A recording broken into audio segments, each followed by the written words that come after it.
Now, before we get started real quick, I want to tell you a little bit about myself. My name is Teresa Quant. I have been a seller on TPT for almost 10 years. It will be 10 years in March.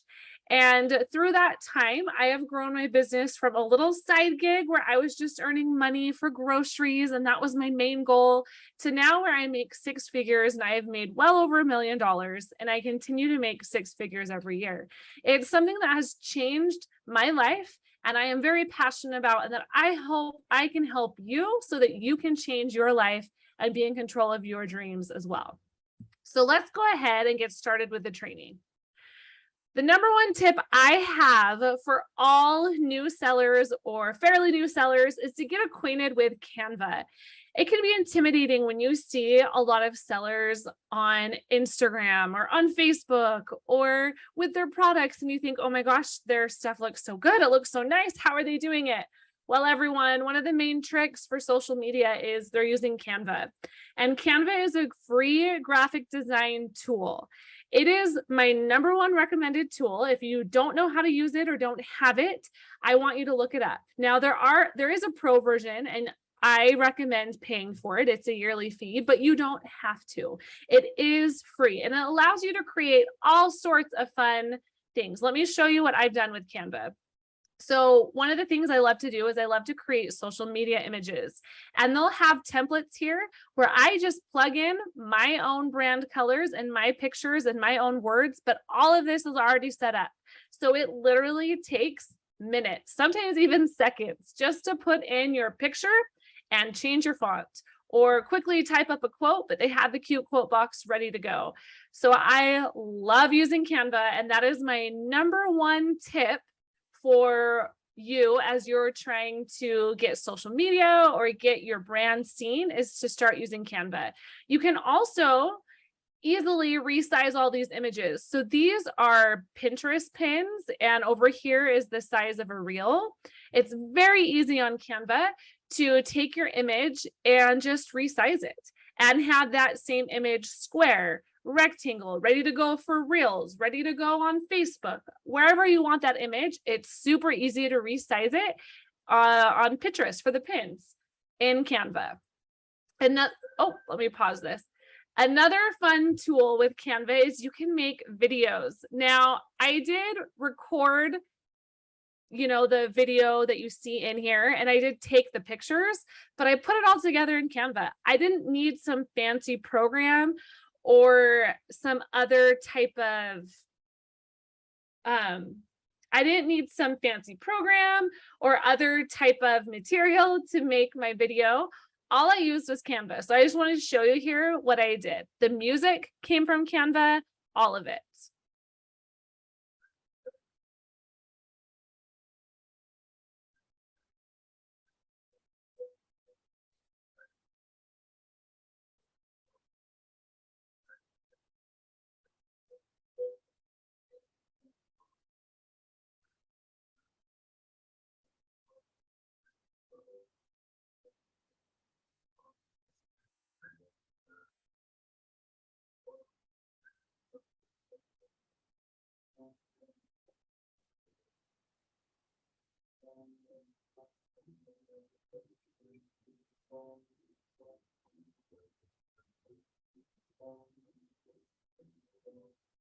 Now, what's great about this video that I created in Canva is I made it square so that I could use it as my preview video on TPT, but this would be so easy to resize and then use it as a reel on Instagram, or put it on TikTok, or put it on a pin for Pinterest. And I wouldn't have to recreate the wheel. There's literally just one button where I hit resize. So I'll show you that real quick in Canva. I'm not going to go over everything how to use Canva, but I do want to show you real quick what it looks like. In fact, the presentation I'm doing today is in Canva. So if I were to take, let's just say some of these Halloween and other images that I have for my store, I put these up on my Facebook page. Do you enjoy STEM activities for your classroom? Just kind of like an engaging question. Or for Halloween, 'tis the season to be spooky. Just a fun thing to share. But if I wanted to resize that and say I want to make it a pin, I just click resize here, and I can either type in pin and get a Pinterest pin, or I can customize whatever size I want. And then it copies it and makes a new one and resizes it to the right size that you need. You may have to adjust sizing on things real quick. Like I'd probably want this to be bigger, or maybe this gives me a chance to add a photo. What's great with Canva is they have all of these photos here that are stock images that you can use, especially if you have the pro plan, then you're able to use everything that they have. So if I did school supplies here, I can see all these different stock images that maybe I want to put here on this image. If it has a little crown, that means it's pro, but it's very easy to just go for free. And I just want to see all the free images. And maybe you want to add that to your pin here. And you can adjust this here. Maybe I want to change the color. I think black would stand out more here, but it's so fun to play around with Canva and I absolutely love it and definitely suggest for you to try it. Now, I'm not going to go into too much more detail about it because I do in my course, I do talk about Canva, but just know that it is my #1 tool that I think you should be using for your business. I absolutely love it. My next tip for you to build your brand is to use Reels. Reels are literally the biggest, hottest thing, biggest trend on social media right now. And it can be kind of scary to do a Reel if you never have before, but you do not need to show your face on a Reel. You can just do a product and just show what your product is. That video I showed here of the desk pets, that didn't show my face. And I turned that into a Reel. So just know you don't have to be seen on a Reel to do that. And Reels are a fun way to advertise your product and just to get your audience to get to know you better. So here are some tips for creating a Reel. The first thing you're going to do when you get onto Instagram and you're searching and looking at Reels, you'll see a little arrow in the bottom left-hand corner, and it will tell you, it'll either be an arrow or like a music note. And that's just telling you what music or audio that person is using in their Reel. And if there is an up arrow like this, then that means that's a trending audio. And you want to use a trending audio because Instagram's algorithm shows more Reels that are using the trending audio. If it's trending, they're going to show it before an audio that isn't trending. And so it's fun to use the trends because you'll hopefully be seen quicker. If you don't use a trending audio though, don't feel bad. It's okay to use another audio. Maybe you'll be the trendsetter that makes it popular. But just know that's one of the very first things I do when I'm creating a Reel is I just go to the search bar on Instagram, see a little search magnifying here, and I'll just start looking at Reels and I will save the audio. So once you click on that up arrow, you'll have an option to save the audio. And then I just save it in my files on Instagram. It's really easy. Just click save. And then you can go back and create your Reels. Another thing you can do when you're creating Reels is you can play around with the layout. So here's the layout button. I usually just do the full like camera image, but you can like split the screen in 2 or 3 or 4 and record different videos. That's getting really fancy, but the layouts are good. And then I like to use the timer right here so that I can set my phone up, click the timer, get in the position I want, and then record my Reel. So I suggest kind of playing around with that. And then of course the filters, you can have filters that just make you look nice, or if you didn't put makeup on for the day, you can have one that looks like you're wearing makeup, or maybe you want the green screen in the background so you can have a picture. That's fun. There's lots of fun filters to play with. Reels could be a time suck and you can be on Reels forever. So I suggest just getting to know the basics and just doing some quick few ones. And then also use a ring light. A ring light makes all the difference in the reels, just because it makes it so you stand out more and we can see you better. If you don't have a ring light, I would suggest making sure you're facing towards natural light, like a window. If you're in an office with a window, look towards the window and open up the windows, because that will brighten up your video. This is an 18-inch ring light that I found on Amazon. If you just search 18-inch ring light, you'll find a ton of them on Amazon. And then remember, when you're creating reels, to talk about reels that help your niche. So don't just talk about what you did today and you took your dog for a walk, or here I am cooking my meal, if that's not your niche. Talk about classroom tips, classroom hacks, product reels, about you reels. Occasionally, they do like to get to know you. Just don't make every reel that way.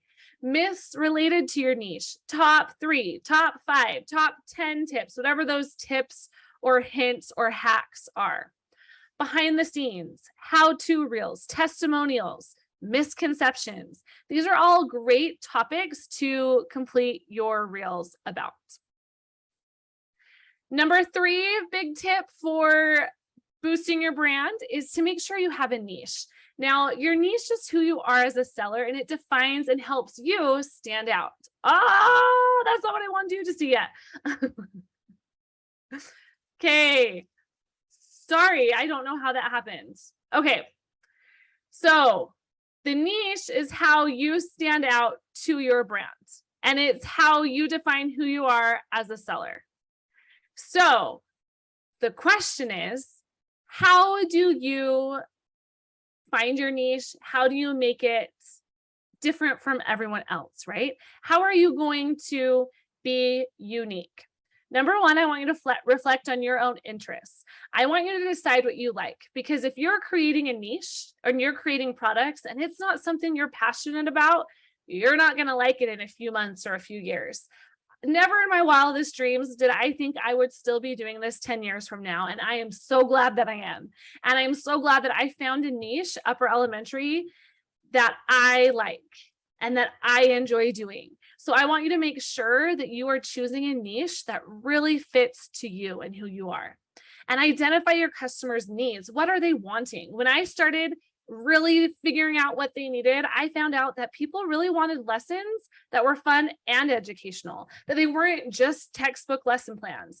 And so I started creating games for the classroom. And that's kind of where my niche started to grow and develop, is I found out what my customers' problems were. And then research your competition. And I don't mean copy the competition. There's a difference between researching and copying them. I want you to see, if you decide, okay, I'm going to do math task cards. Well, if you were to search math task cards on TPT, you would see hundreds of thousands of math task cards. So you probably wouldn't want that to be your niche. So you want to find something that's a little competitive, but isn't too oversaturated, or find something that's you can do, like maybe your task cards are really awesome and you have a way to totally break the mold and make it totally different. So I want you to figure out ways to do that. So look at your competition and find out, how can you do it differently than them? Then define what your niche is and test your product. You might come up with what you think is a brilliant idea and put it in your store, and you get 0 hits, and then you feel really bad and you feel defeated, but don't. That just means you get to try again. It might take several products, several months for you to decide what your niche is going to be. When I first started on TPT, my very first product that kind of took off were ELA centers for upper elementary students. That wasn't a thing when I put it out there 8 years ago. And so I started putting that out there. And that I thought was going to be my niche, but I found something else that was better for me. And so it might take some time and some trial and error, but please keep testing your products, because eventually you will find something that sticks. And then number 4, I want you to make sure you're staying consistent. I often get asked, how do you do it? How do you become successful on TPT? And here's one major secret that's not a secret anymore: consistency. Now, consistency is more than just creating your products on TPT. You need to stay consistent in your business with things like product creation. In fact, if I had to divvy up my time, I would say 80% of the time should be spent product creating, 20% other tasks, whether that's social media, taking pictures of your products, email marketing, whatever that other 20% is. But 80% should be product creation, because in the end, that's what your business is about the products and about selling them to your customers. So product creation is what you want to stay the most consistent on. And whether you're doing that every day or on the weekends, just stay consistent. Then that gets into your schedule for when you are working on TPT. When I was in the classroom, obviously I was teaching all day, and then I also had a baby who was 1. And so I was only working in the evenings for probably about 2 hours a night. And then I worked all weekend, all Saturday, all Sunday. I focused on TPT, and I made that schedule consistent. Nowadays, that looks a little different. I am home right now. I'm not in the classroom. And I have all my kids in school. My youngest is in preschool. So the 3 days she's in preschool, I get to work for 4.5 hours uninterrupted.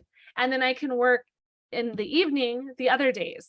So just kind of find a schedule that's consistent for you, even if that's just the weekends. If you are working all week and all you can give is Saturday and Sunday to TPT, give those times to TPT.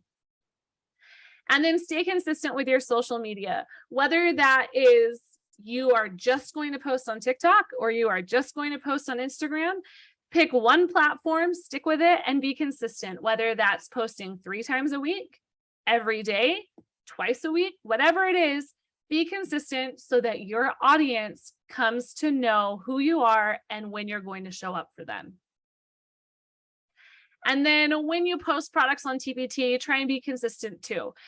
Don't just post one, once a month and then, oh, it's been 3 months, it's time to post another. Try and stay as consistent as you can. That can be a little trickier depending on how big of a product you're working on. But TPT sends out weekly emails of sellers when they have new products, like the sellers you're following. And so you want to be showing up in those emails, and you want to be showing up as like, hey, I have a new product, even if it's just a small one. And so try and stay as consistent as you can. I would say try and create, someone told me this once and I loved it, $20 worth of products every month. So think of that as 4 $5 products, or whatever that is for you, 2 $10 products, whatever that is. Try and get at least $20 of content out a month. And if that's too much, try $10 of content out a month, just so that you're staying consistent when you're posting your TPT products. And then with email marketing, if you haven't done email marketing before, I'd like you to look into using either ConvertKit or MailChimp. There's a bunch of other ones too. Those are my favorite. Those are the 2 I'm most familiar with because I've used them. Doesn't mean they're the best, just means they're the ones I'm the most familiar with. And try and find a way that you can start email marketing, whether you are sending 1 email out a month, 2 out a month, or once a week. Try and find a way where you can start gathering subscribers so that you can start building that audience up and they can get to know you and your products. Then number 5, along the lines of product creation, I want you to think of your last tip to boost your brand as creating a signature product. But what is a signature product? This is the product you are known for. It's going to fall within your niche, and it is going to be the product you probably advertise and talk about the most, and they're going to be your best sellers in your store. Now, should you ever create products outside of your niche or signature product line? Sure. There's going to be times where you create a product in your classroom and you're like, hey, my students really needed this. It's not with my niche, but I already created it, so I'm going to put it up on TPT. Why not? Why not earn some cash on it, get some extra income on it, even if it's not part of your niche or signature product line? There's going to be times where you need breaks from that. However, always be refining and adding to your signature products. So my products are going to be any gamification in the classroom. So those are my signature products. That's what I'm telling my customers about. That's really what I'm selling to my audience. But there are times where I'm like, hey, it's Halloween. I love Halloween review math packets. I think they're fun. I'm going to make a fun one, and I'm going to put it out there because that's something I want to do. So yes, you don't have to have a product line, but it is nice to have that so people get to know you. I have a friend who does why can't I think of it? Sub plans.